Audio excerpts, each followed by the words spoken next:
And welcome to another episode of Brunswick Cable Access News. I'm Don Keating. Ohio ranks 11th in boating deaths in the United States. As the weather gets warmer, the draw to the water becomes stronger, and it's the urge to cool off and enjoy the water that becomes a bad mix and, unfortunately, in some cases, deadly. In the past 3 years, there have been 36 boating deaths in Ohio. In 2015 alone, there were 15 boating deaths because people did not wear their life jackets or there was not one available to use. Simple logic would dictate that you wear a life jacket while on a boat, and Ohio law requires that at least one wearable personal flotation device, such as a flotation vest, be available on all non-commercial watercraft. It doesn't matter if you're an excellent or experienced swimmer or not. Accidents can and have happened, and unfortunately, they will happen again. Did you know black bear in Ohio are actually on the increase? There have been more and more bear coming into Ohio and habituating the area from West Virginia and Pennsylvania. And recently, unfortunately, a black bear was hit and killed on I-77 near Akron on June 12, 2018. The life of a large black bear that had been seen destroying bird feeders in search of food early Sunday in Wadsworth came to an early end in the morning of Tuesday, June 12th. The bear had an ear tag indicating it had originally been in Pennsylvania and was the same bear that had been spotted in Wayne as well as Summit and Medina counties. According to police reports, the male bear that may have been as much as 4 years old and weighed at least 400 pounds was hit by at least 2 vehicles on I-77 North in Akron Tuesday morning around 5:17 a.m. What do you do if you see a bear in your area? Stop what you are doing and evaluate the situation. Identify yourself by speaking in a calm, appeasing tone. Back away slowly, preferably in the direction that you had just come from.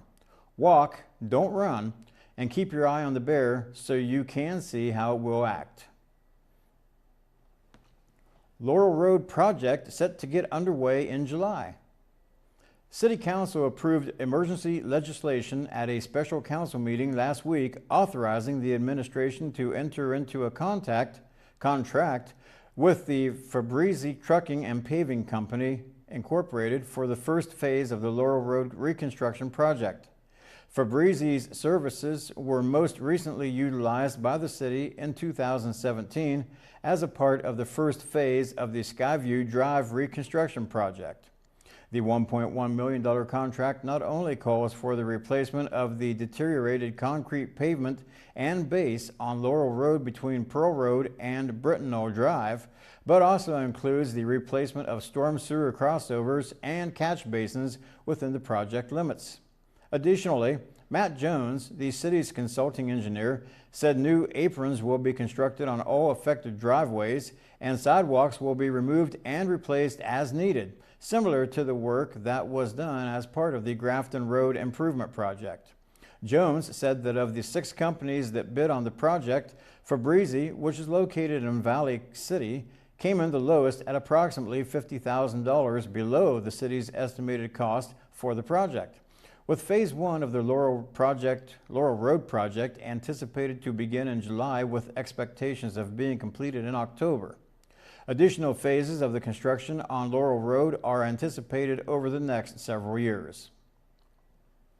New HVAC system for Brunswick Rec Center's natatorium.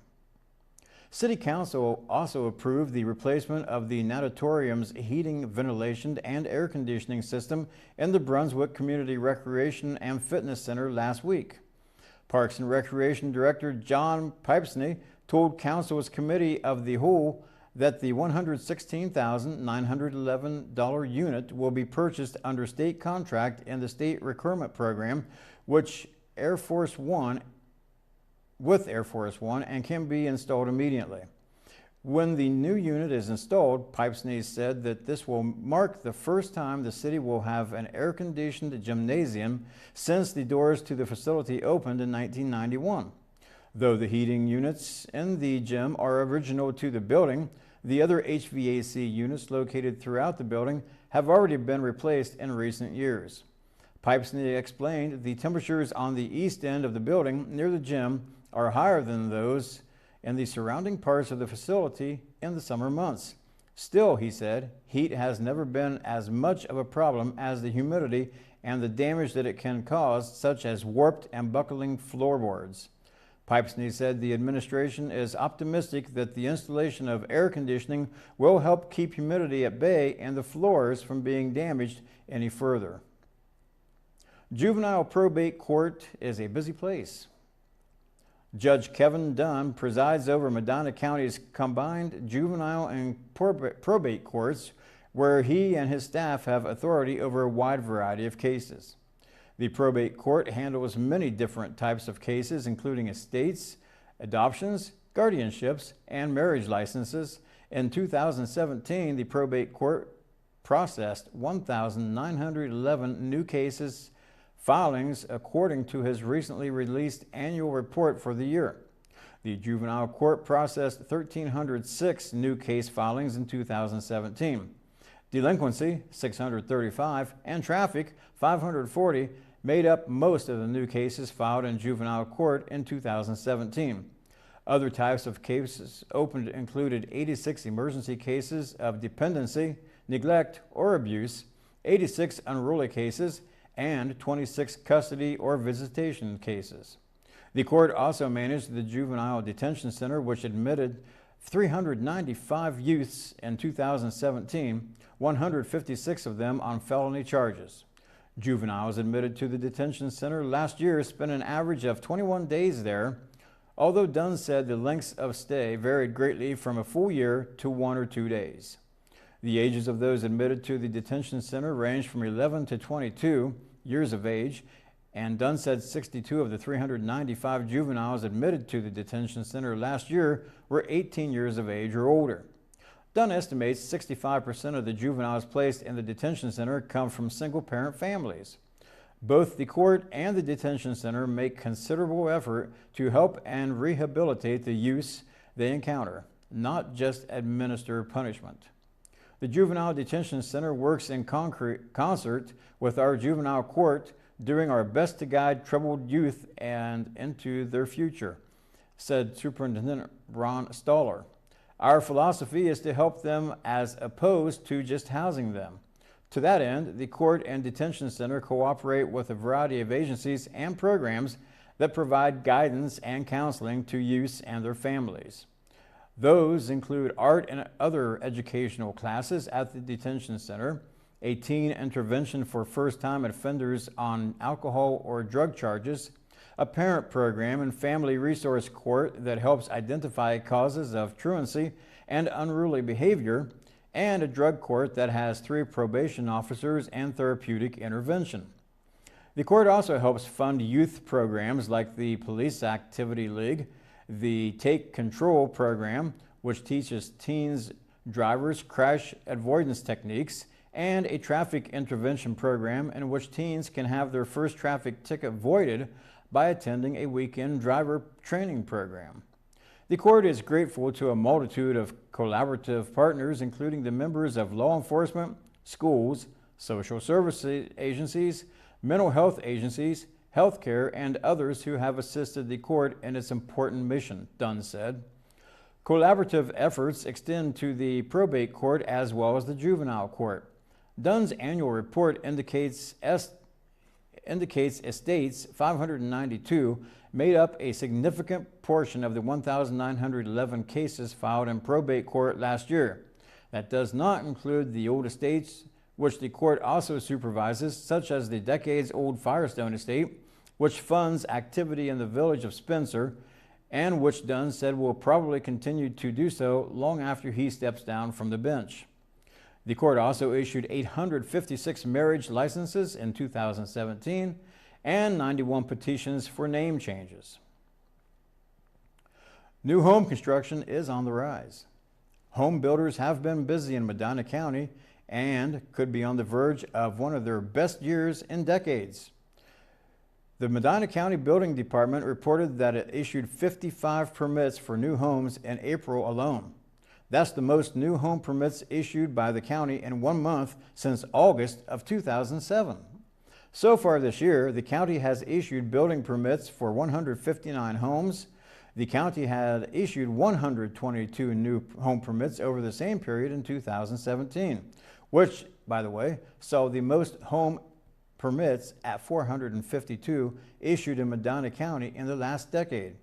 Those numbers do not include new home construction in the cities of Brunswick, Medina, and Wadsworth, where more new homes are being built, but not at quite the same pace in some townships. Montville Township is again leading the county in new home permits, with 5 more issued in April for a total of 29 in the first 4 months of the year. However, other townships have also been experiencing a brisk home construction this year. The county issued building permits for 8 new homes in both Medina Township and Seville in April, and 5 in both York and Lafayette Townships. Chief Building Inspector Chris Randles estimates the construction cost of the 159 new homes issued building permits through April at $17.8 million, an increase of 68% over the same period last year.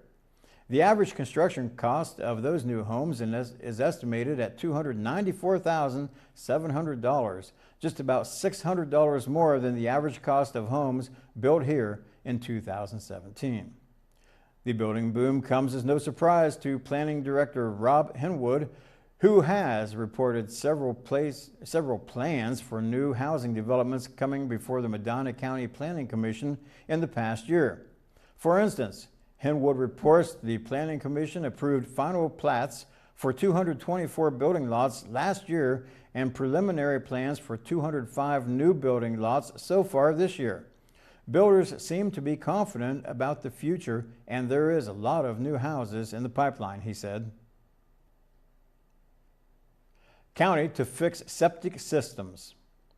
About 20 failing septic systems in modest homes around the county will be fixed this summer through the Home Sewage Treatment System replacement project conducted jointly by the Medina County Health Department and the Sanitary Engineers Department. County Commissioners voted May 29th to approve 4 contracts totaling about $224,000 to do the repair work in various areas of the county. Belsel Groundworks in Medina was awarded 1 bid in the amount of $81,000, and Vassal Brothers of Valley City was awarded the other 3 bids. Sanitary engineer Amy Lyon Galvin applied for grant money to fund the project from the Ohio Water Pollution Control Loan Fund. The application was made last year at the request of the Medina County Health Department, which administrates the funds. Colin Johnson, Environmental Director for the Health Department, coordinates the project, which has helped the county replace dozens of failing septic systems in the past several years. Johnson estimates there are 25,000 septic systems in Medina County, and many of them are older and subject to failure. Replacing failed systems is an important objective of the Health Department. Failed systems cause a couple of problems. The first is the bacteria and the raw sewage they release into the yard and nearby ditches and streams. The second is the released sewage finds its way into nearby waterways and eventually contributes to the dangerous algae blooms in lakes and ponds. Other county commissioner business includes authorizing the Medina County engineer to close a dozen roads to through traffic in June and July to allow for pavement repairs to be performed in Melway construction.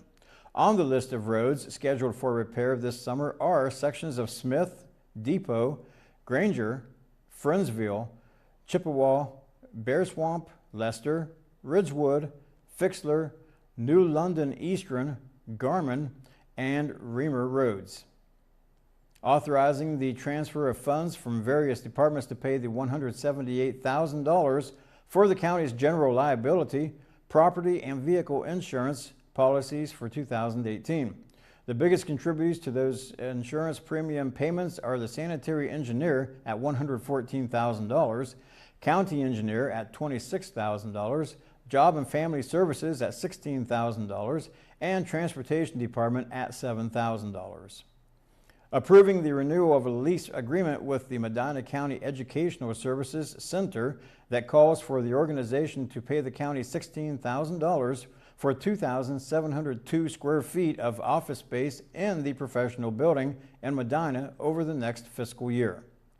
Authorizing the County Finance Department to apply for an $867,000 grant from the Ohio Department of Youth Services to assist the juvenile court to provide commitment, placement, and probation services for county youth during the next fiscal year. Authorizing the Finance Department to dispose of a list of equipment no longer needed by the Maintenance, Sanitary, Engineers, and Sheriff's Department.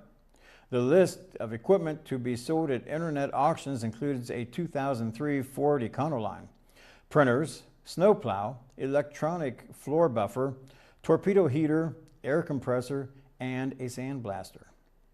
Authorizing paying $5,000 in travel expenses for 2 employees in the Adult Probation Department to attend a 5-day conference on perpetual services being held in Fort Worth, Texas.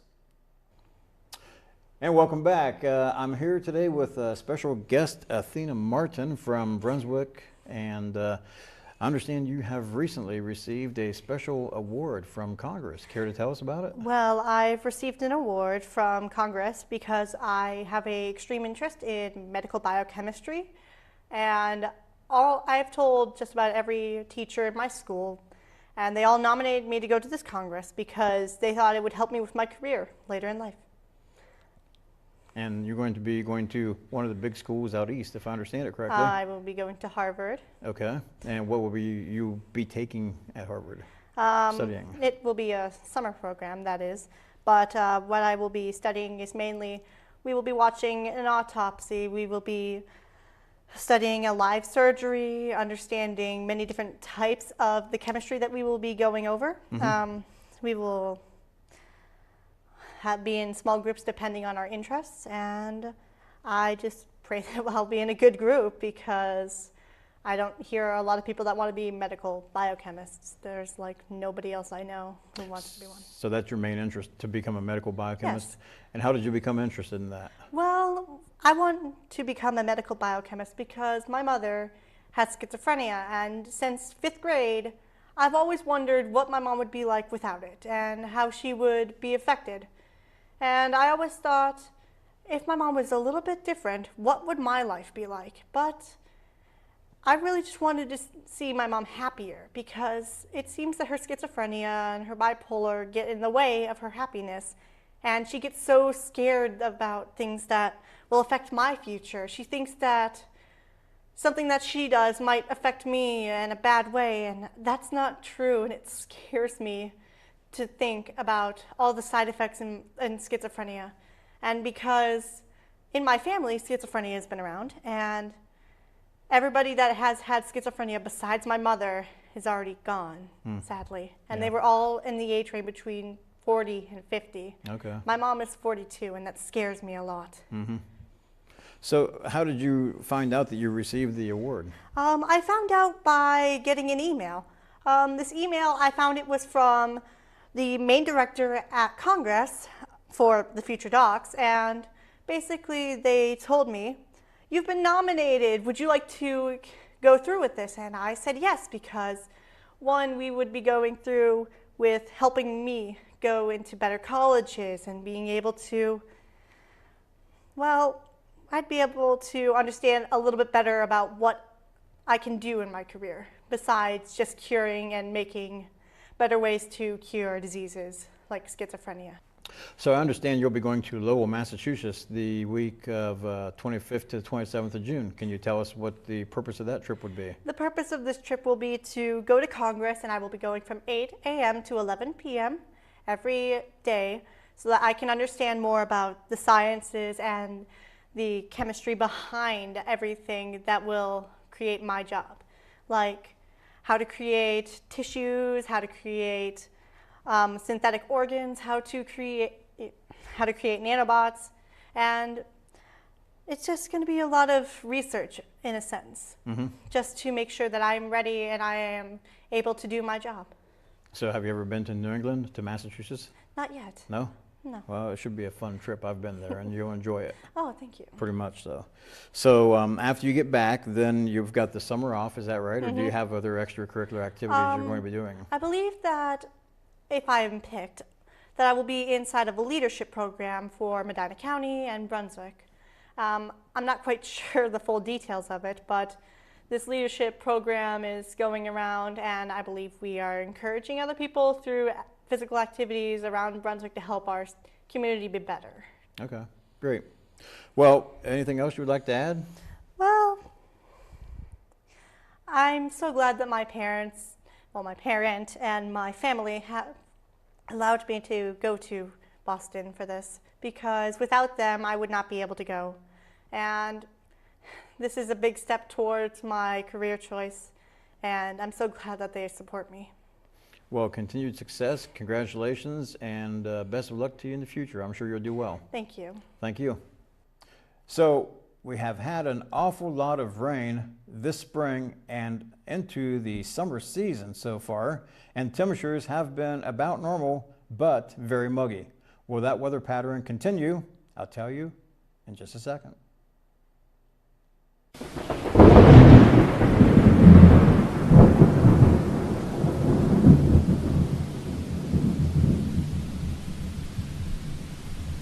Okay, well, the heat and summer thunderstorms have arrived, and so has the humidity. What about our average highs and lows for the Brunswick area as well as Medina County? June 20th to the 26th, it looks like this. Your average highs 79 to 80 degrees during that time frame, and your average lows run from 58 to 59 degrees, and the rainfall averages about an inch, 0.91, and that's because of your summer thunderstorms that pop up during the afternoon with the heating of the day. What about the National Weather Service outlook for the time frame? Chances of above or below normal temperatures, if you don't like the heat and humidity, I'm sorry, but all the way from Florida, Key West, up the eastern seaboard and into Nova Scotia, all the way to the west and to the northern plain states and out here into the Pacific Northwest, you will have a decent chance of above normal temperatures. One area, if you want to get away from it, it might take you a little bit of time, down here in the lower Rockies into Texas, New Mexico. There's a moderate chance of below normal temperatures there. Precipitation, how's that look? Well, let's take a look at that map and see what things look like. Cut the country in half from the 40th parallel, go north. You have a below normal projection from the central and northern plain states into the Pacific Northwest along the Pacific coast. And then from the Rockies down here into Texas, the lower Mississippi Valley, up into the Ohio Valley, and all the way down to the Georgia, Florida line and to the eastern seaboard, you have a decent chance of above normal precipitation. And again, take into consideration your summer thunderstorms that pop up during the afternoon with the humidity. That's how those happen to get you above normal precipitation. Case in point, not too long ago, northeastern Tuscarawas County near the community of Roswell, they picked up, according to radar estimates, in one afternoon, 6 inches of rainfall. And that can cause you some serious flash flooding, as it did in that area. We'll have more in a future show about flash flooding and the safety associated when you have that type of weather event. I hope you have yourselves a great, warm summer, and we will be right back.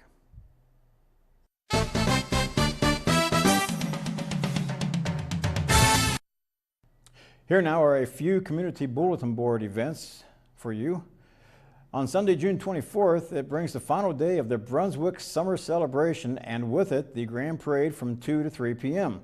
The parade route begins on Pearl Road near Vicentainer Middle School and proceeds along Center Road to the Summer Celebration main entrance.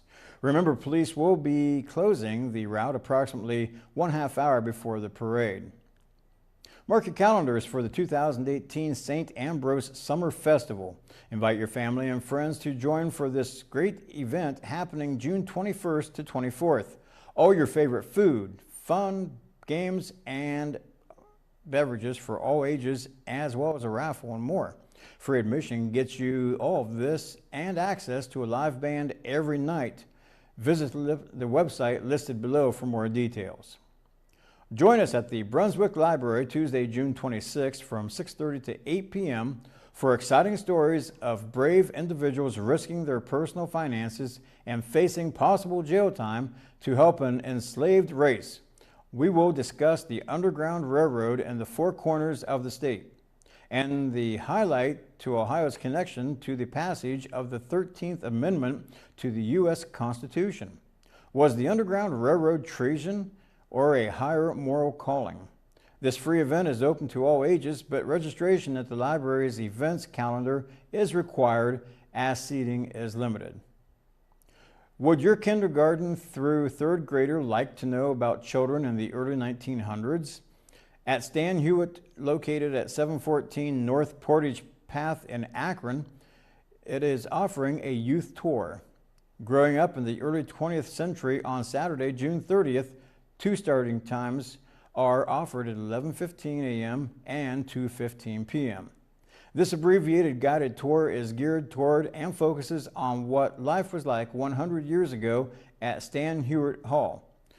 Given from the perspective of young Franklin Sieberling, the tour explains the students the difference between their world and what it was like for Franklin growing up on the estate a century ago.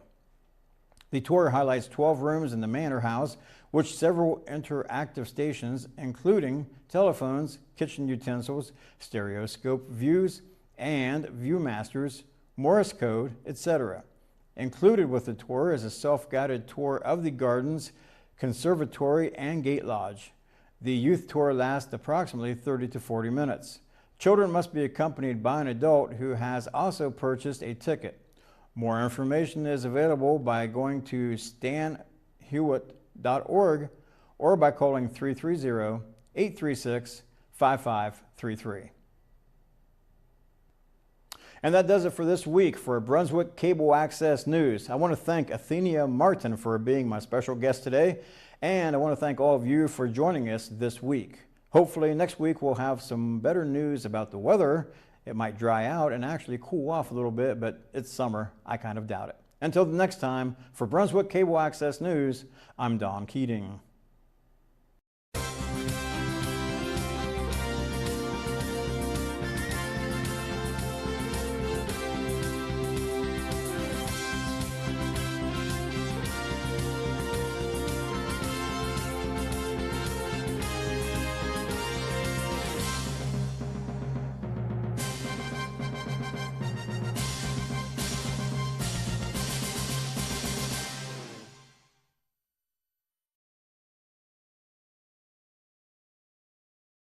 The preceding program was made possible through the use of equipment and facilities of Brunswick Area Television.